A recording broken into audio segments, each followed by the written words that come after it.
Chapter 6 1.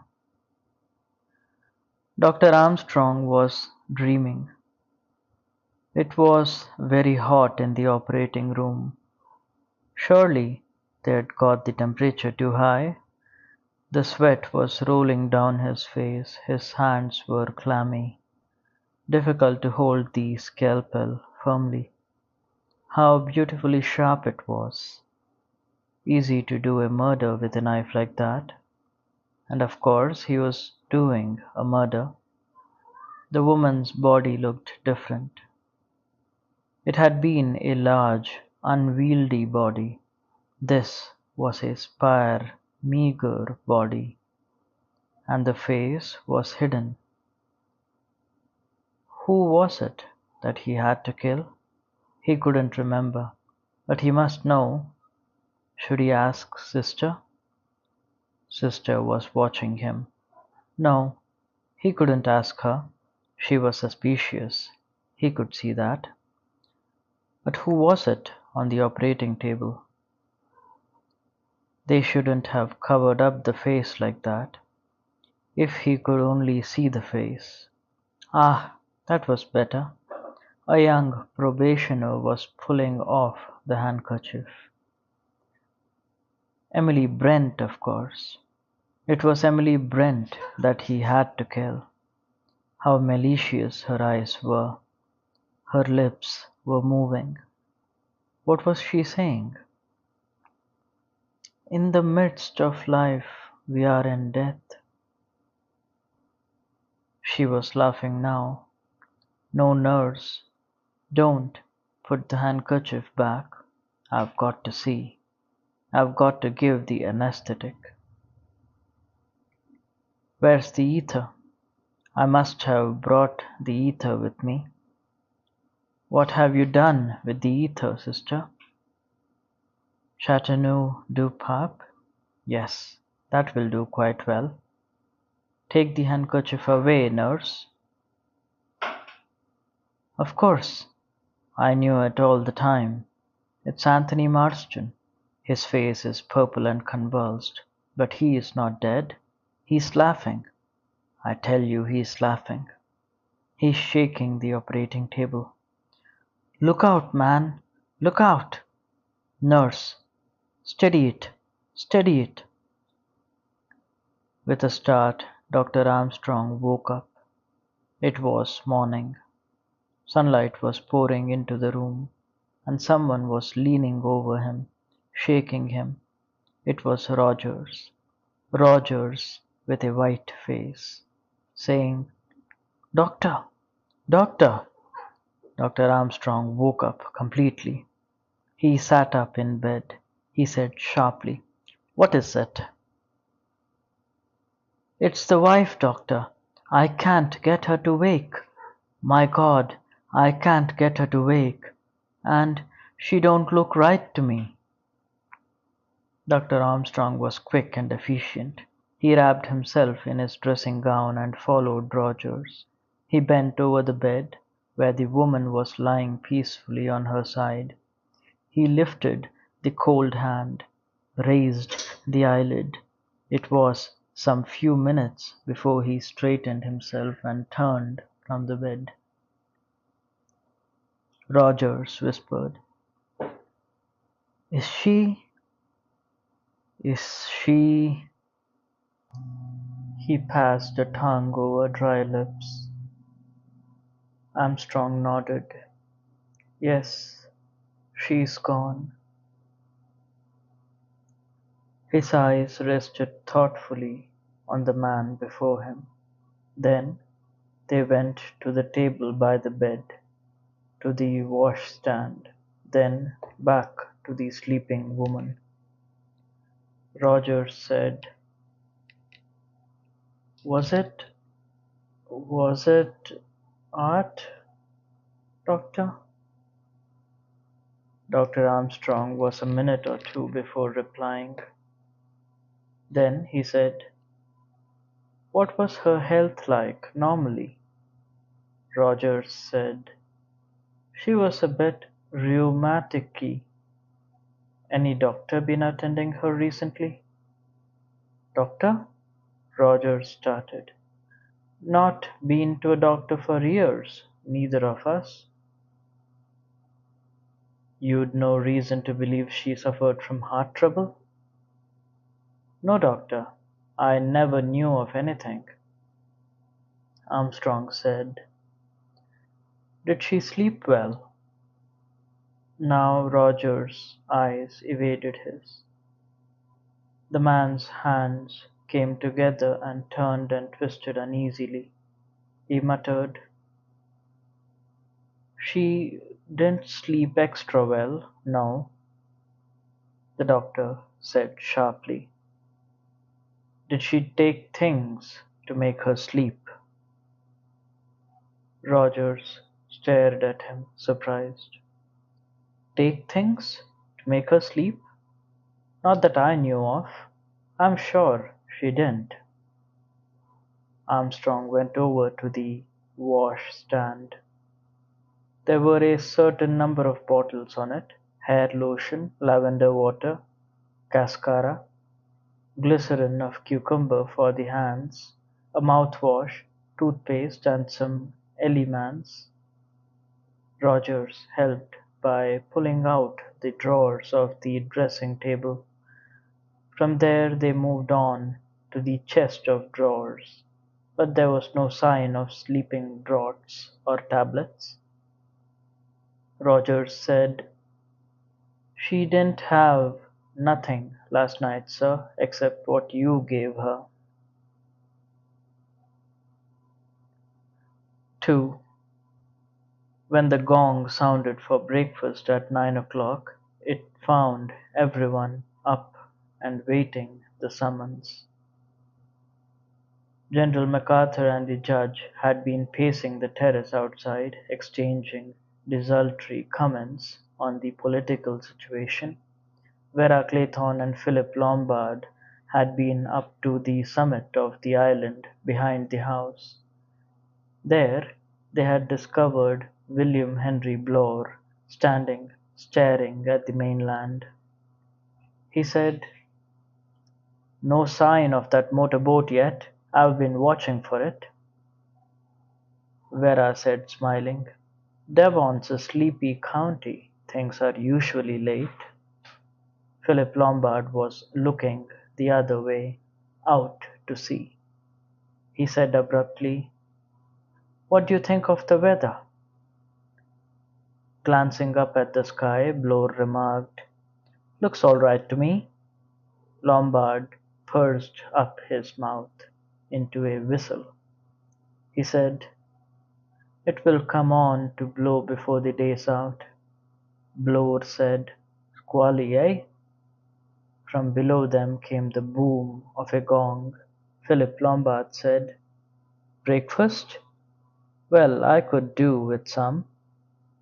As they went down the steep slope, Bloor said to Lombard in a ruminating voice, "You know, it beats me why that young fellow wanted to do himself in. I've been worrying about it all night." Vera was a little ahead. Lombard hung back slightly. He said, "Got any alternative theory?"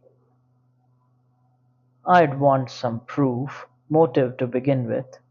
"Well off, I should say he was." Emily Brent came out of the drawing-room window to meet them. She said sharply, "Is the boat coming?" "Not yet," said Vera. They went into breakfast. There was a vast dish of eggs and bacon on the sideboard, and tea and coffee. Rogers held the door open for them to pass in, then shut it from the outside. Emily Brent said, "That man looks ill this morning." Dr. Armstrong, who was standing by the window, cleared his throat. He said, "You must excuse any shortcomings this morning. Rogers has had to do the best he can for breakfast single-handed. Mrs. Rogers has not been able to carry on this morning," Emily Brent said sharply. "What's the matter with the woman?" Dr. Armstrong said easily. "Let us start our breakfast. The eggs will be cold. Afterwards, there are several matters I want to discuss with you all." They took the hint. Plates were filled, coffee and tea was poured, the meal began. Discussion of the island was, by mutual consent, tabooed. They spoke instead in a desultory fashion of current events, the news from abroad, events in the world of sport, the latest reappearance of the Loch Ness Monster. Then, when the plates were cleared, Dr. Armstrong moved back his chair a little, cleared his throat importantly, and spoke. He said, "I thought it better to wait until you had had your breakfast before telling you a sad piece of news. Mrs. Rogers died in her sleep." There was startled and shocked ejaculations. Vera exclaimed, "How awful! 2 deaths on this island since we arrived." Mr. Justice Wargrave, his eyes narrowed, said in his small, precise, clear voice, very remarkable. What was the cause of death?" Armstrong shrugged his shoulders. "Impossible to say offhand." "There must be an autopsy." "I certainly couldn't give a certificate. I have no knowledge whatsoever of the woman's state of health." Vera said, "She was a very nervous-looking creature, and she had a shock last night. It might have been heart failure, I suppose." Dr. Armstrong said dryly, "Her heart certainly failed to beat, but what caused it to fail is the question." One word fell from Emily Brent. It fell hard and clear into the listening group. "Conscience," she said. Armstrong turned to her. "What exactly do you mean by that, Miss Brent?" Emily Brent, her lips tight and hard, said, "You all heard. She was accused, together with her husband, of having deliberately murdered her former employer, an old lady."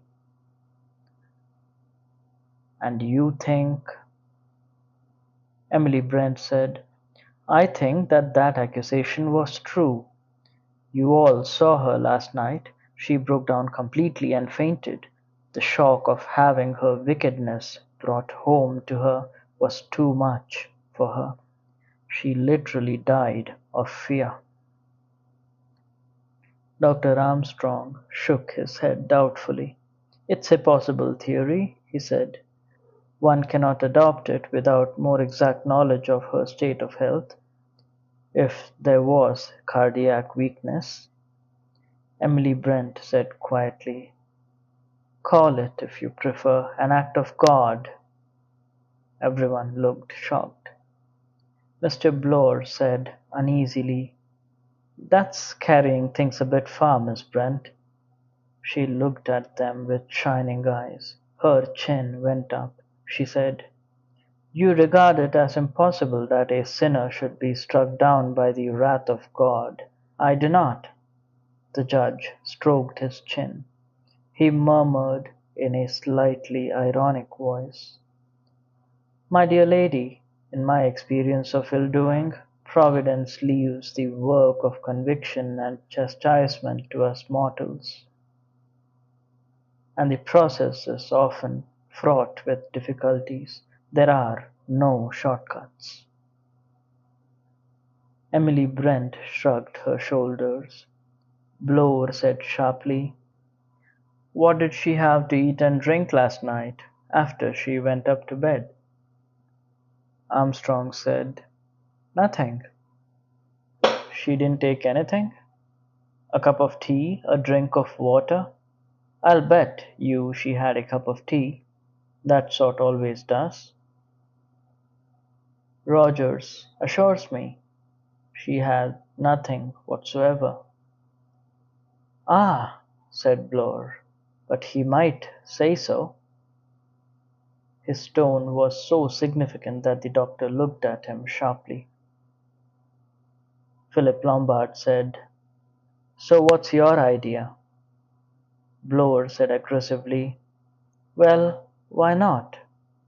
We all heard that accusation last night. Maybe sheer moonshine, just plain lunacy. On the other hand, it may not. Allow for the moment that it's true. Rogers and his missus polished off that old lady. Well, where does that get you? They've been feeling quite safe and happy about it." Vera interrupted. In a low voice she said, "No, I don't think Mrs. Rogers ever felt safe." Bloor looked slightly annoyed at the interruption. "Just like a woman," his glance said. He resumed, "That's as may be. Anyway, there's no active danger to them as far as they know. Then, last night, some unknown lunatic spills the beans. What happens? The woman cracks. She goes to pieces. Notice how her husband hung over her as she was coming round? Not all husbandly solicitude. Not on your life. He was like a cat on hot bricks, scared out of his life as to what she might say. And there's the position for you. They've done a murder and got away with it. But if the whole thing's going to be raked up, what's going to happen? 10 to 1, the woman will give the show away. She hasn't got the nerve to stand up and brazen it out. She's a living danger to her husband. That's what she is. He's all right. He'll lie with a straight face till kingdom comes, but he can be sure of her. And if she goes to pieces, his neck's in danger. So he slips something into a cup of tea and makes sure that her mouth is shut permanently." Armstrong said slowly, "There was no empty cup by her bedside. There was nothing there at all. I looked." Bloor snorted. "Of course there wouldn't be. First thing he'd do when she'd drunk it would be to take that cup and saucer away and wash it up carefully." There was a pause. Then General MacArthur said doubtfully, "It may be so, but I should hardly think it possible that a man would do that to his wife." Bloor gave a short laugh. He said, "When a man's neck's in danger, he doesn't stop to think too much about sentiment." There was a pause. Before anyone could speak, the door opened and Rogers came in. He said, looking from one to the other, "Is there anything more I can get you?" Mr. Justice Wargrave stirred a little in his chair. He said, "What time does the motor boat usually come over?" "Between 7 and 8, sir. Sometimes it's a bit after 8. Don't know what Fred Narracott can be doing this morning. If he's ill, he'd send his brother." Philip Lombard said, "What's the time now?" 10 minutes to 10, sir." Lombard's eyebrows rose. He nodded slowly to himself. Rogers waited a minute or two. General MacArthur spoke suddenly and explosively. "Sorry to hear about your wife, Rogers. Doctor's just been telling us." Rogers inclined his head. "Yes, sir. Thank you, sir." He took up the empty bacon dish and went out. Again there was a silence. 3. On the terrace outside, Philip Lombard said, "About this motor boat." Blore looked at him. Blore nodded his head. He said, "I know what you're thinking, Mr. Lombard. I've asked myself the same question. Motor boat ought to have been here the nigh or 2 hours ago. It hasn't come. Why?" "Found the answer?" asked Lombard. "It's not an accident, that's what I say. It's part and parcel of the whole business. It's all bound up together." Philip Lombard said, "It won't come, you think?" A voice spoke behind him, a tasty, impatient voice. "The motorboat's not coming," it said. Blore turned his square shoulders slightly and viewed the last speaker thoughtfully. "You think not too, General," General MacArthur said sharply. "Of course it won't come. We are counting on the motor boat to take us off the island. That's the meaning of the whole business. We are not going to leave the island. None of us will ever leave. It's the end, you see, the end of everything." He hesitated, then he said in a low, strange voice, "That's peace, real peace. To come to the end, not to have to go on. Yes, peace." He turned abruptly and walked away, along the terrace, then down the slope towards the sea, obliquely to the end of the island where loose rocks went out into the water. He walked a little unsteadily, like a man who was only half awake. Blore said, "There goes another one who's balmy. Looks as though it'll end with the whole lot going that way." Philip Lombard said, "I don't fancy you will, Blore." The ex-inspector laughed. "It would take a lot to send me off my head," he added dryly, "and I don't think you'll be going that way either, Mr. Lombard." Philip Lombard said, "I feel quite sane at the minute, thank you." 4. Dr. Armstrong came out onto the terrace. He stood there hesitating. To his left were Blore and Lombard. To his right was Wargrave, slowly pacing up and down, his head bent down. Armstrong, after a moment of indecision, turned towards the latter. But at that moment Rogers came quickly out of the house. "Could I have a word with you, sir, please?" Armstrong turned. He was startled at what he saw. Roger's face was working. Its color was greyish-green. His hands shook. It was such a contrast to his restraint of a few minutes ago that Armstrong was quite taken aback. "Please, sir, if I could have a word with you inside, sir." The doctor turned back and re-entered the house with the frenzied butler. He said, "What's the matter, man? Pull yourself together." "In here, sir. Come in here."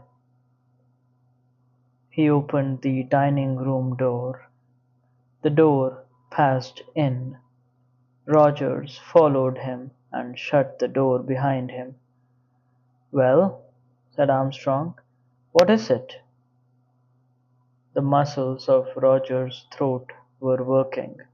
He was swallowing. He jerked out, "There's things going on, sir, that I don't understand?" Armstrong said sharply. "Things? What things?" "You'll think I'm crazy, sir. You'll say it isn't anything. But it's got to be explained, sir. It's got to be explained because it doesn't make any sense." "Well, man, tell me what it is. Don't go on talking in riddles." Rogers swallowed again. He said, "It's those little figures, sir, in the middle of the table. The little china figures. 10 of them there were. I'll swear to that. 10 of them." Armstrong said. "Yes, 10. We counted them last night at dinner." Rogers came nearer. "It's just that sir, last night, when I was clearing up, there wasn't but 9, sir. I noticed it and thought it queer.